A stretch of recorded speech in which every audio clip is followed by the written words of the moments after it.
ప్రభుత్వ శాఖలో పనిచేస్తున్న కాంట్రాక్ట్ అవుట్సోర్సింగ్ ఉద్యోగులు కార్మికులు ఈ నెల 20వ తేదీన జరిగే దేశవ్యాప్త సార్వత్రిక సమ్మెలో పాల్గొనేందుకు సన్నద్ధమవుతున్నారు.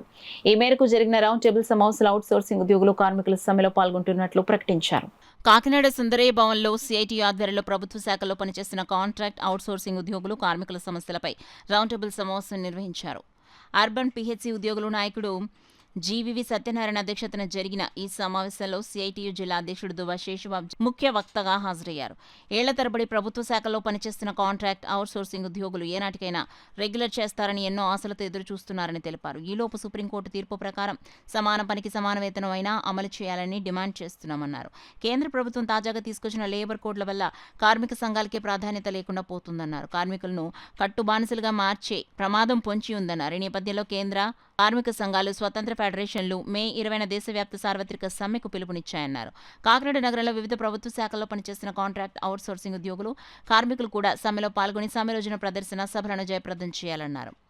ఈ సమావేశంలో వివిధ యూనియన్ల నాయకులు B Shyam, M Nageswararao, Mandapalli Suryaprakash, Kolli Srinivas, R Lakshminarayana, MV Prabhakarrao, Anaparthi ఏడుకొండలతో పాటు సిఐటియు నగర convener Malaka Venkataramana, co convener Palvela Veerababu తదితరులు పాల్గొన్నారు.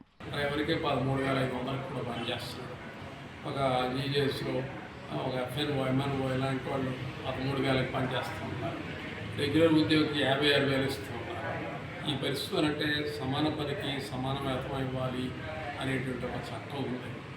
ఇప్పుడు సెంట్రల్ గవర్నమెంట్ తీసుకొచ్చినటువంటి కోర్స్ ప్రకారం ఆ చట్టం ఎగిరిపోతుంది. కనీస వేతనం ఇవ్వాలి అనేటువంటి చట్టం ఒకటి ఉంది. ఇప్పుడు కనీస వేతనం 4,628 రూపాయలు అని చెప్పి ఇచ్చారు. అలాగే ప్రావిడెంట్ ఫండ్, ఈఎస్ఐ అనేటువంటిది ఇక్కడి నుంచి కట్టాలా వద్దో యజమాని నిర్ణయాన్ని వదిలిపెట్టేస్తున్నారు.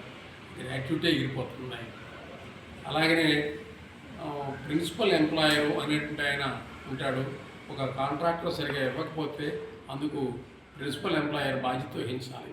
ఇప్పుడు నూతన కోడ్లో అది కూడా ఎగిరిపోయింది. ఒక ముక్కలో చెప్పాలంటే ఒక కట్టు బానిస, తిండి లేకుండా కట్టు బానిసలాగా పనిచేసే వ్యవస్థని నరేంద్ర మోడీ తీసుకొస్తున్నాడు. దానికి అభ్యంతరం పెడుతున్నట్టంటే ఈ సమావేశం జరిగింది. 20వ తారీఖున సమ్మెని కాంట్రాక్టు అవుట్సోర్సింగ్ ఉద్యోగులు అందరూ పాల్గొని ఈ సమ్మెని జయప్రదం చేయాలని చెప్పి కోరుతున్నారు.